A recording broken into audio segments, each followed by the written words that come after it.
This is the 2024 Moab Hard Enduro, and I'm Trailbound Chris. Right now we've got Cody Webb in first place coming into the Strike Ravine hill climb.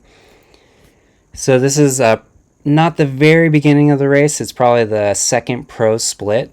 And coming out to this race and checking out this section, it was not burned in. So it's cool to see these guys put fresh tracks on this and find the lines. Cooper Abbott, second place, but not far behind, is Quinn Wentzel, making this trip from Ohio. And you can see that they're able to make up a good amount of time on each other. You can see Quinn just making his way, getting closer and closer. If you can get a good line through this, you can really cover a lot of ground. These rocks are pretty sandpapery and grippy, but the ground is just so loose and chundery that if you start spinning, it doesn't want to give you traction. But you can see, look at that traction on that rock slab. That was some grippy sandpaper. Brandon Petrie pushing through. We got fourth place, and then James Flynn in fifth.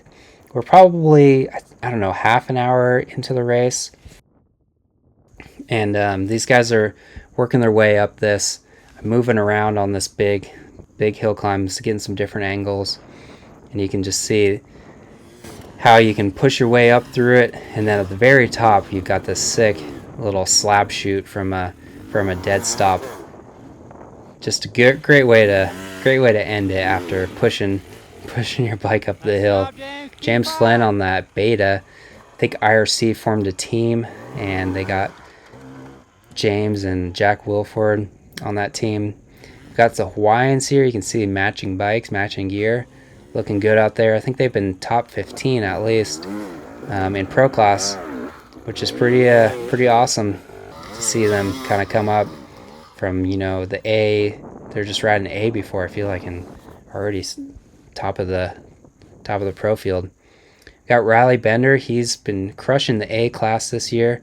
I feel like Cody Webb kind of took him under his wing and has been riding out with him in Colorado and training with him. So he's been riding really good.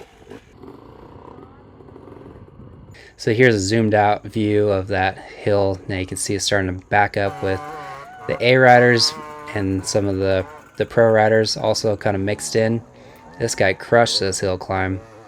Look at how much time he makes up on the guy on the right. Those guys were doing switchbacks trying to get up it, but if you can get this hill climb, you save quite a bit of time. Here's our friend Josh Prigham pushing his way up through this sucker. He was training on a 125 quite a bit this year, and he still races the 300 and does hard days on the 300, but kind of a fun little tech training style to ride a 125 where you really got to rev the crap out of it and then get on the tractor 300. Now you can see Cody Webb has started to lap guys here. I haven't been here for very long, probably. I feel like I've only been here for 45 minutes, so he's making some pretty fast lap times, working his way through this stuff like no other. So now I've moved to a different section here. This is right before, I want to say, check 3.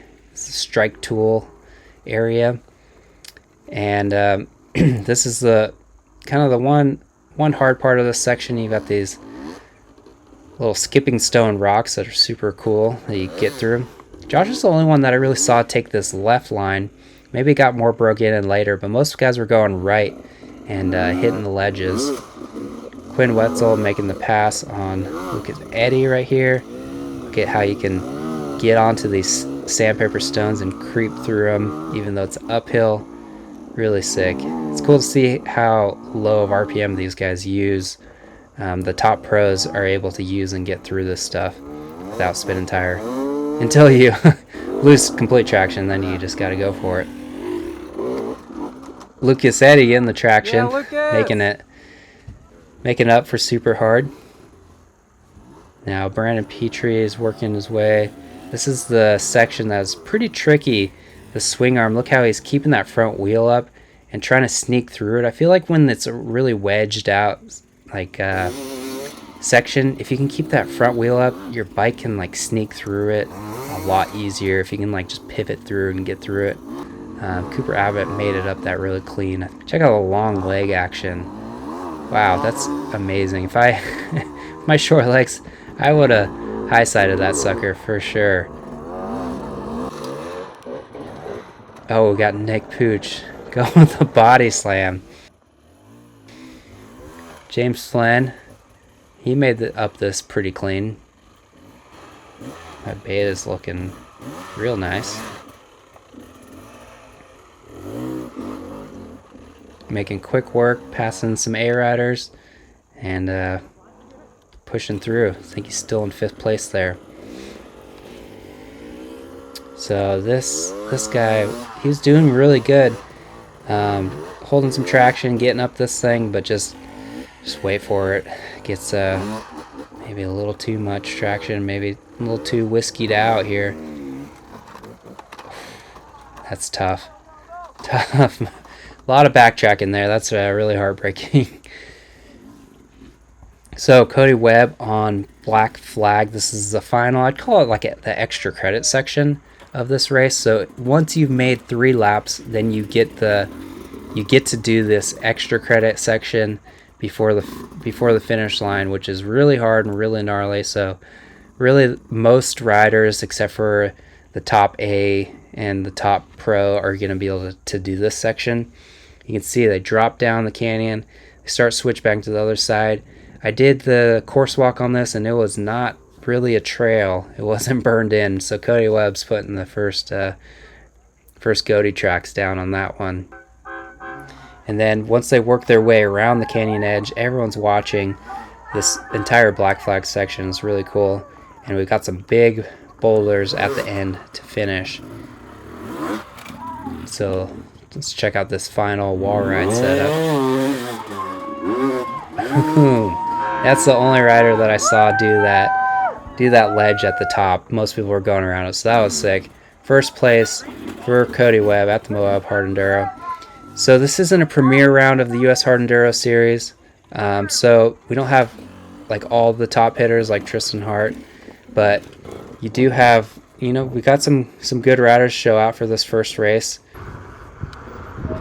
Quinn Wentzel is really close to keeping up with Brandon Petrie, maybe making the pass.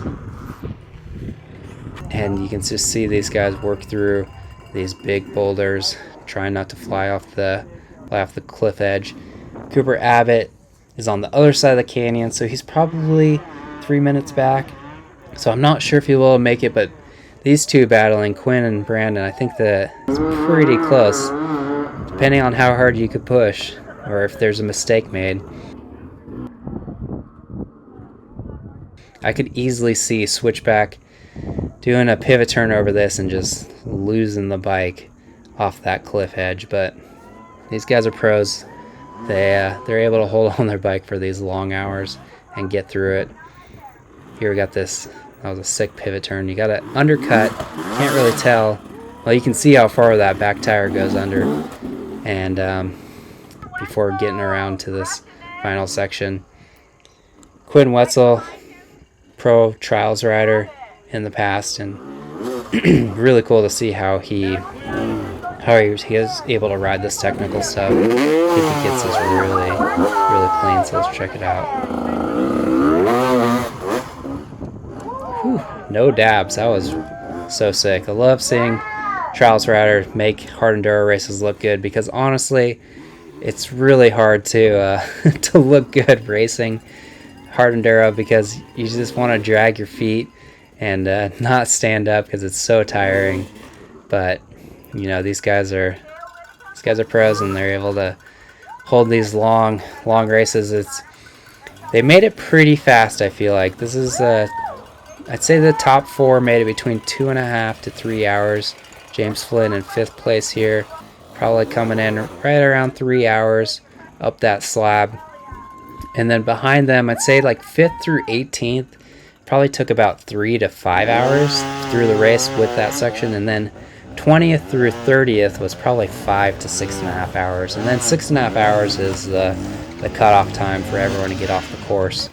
So Cooper Abbott making his way to that finish line.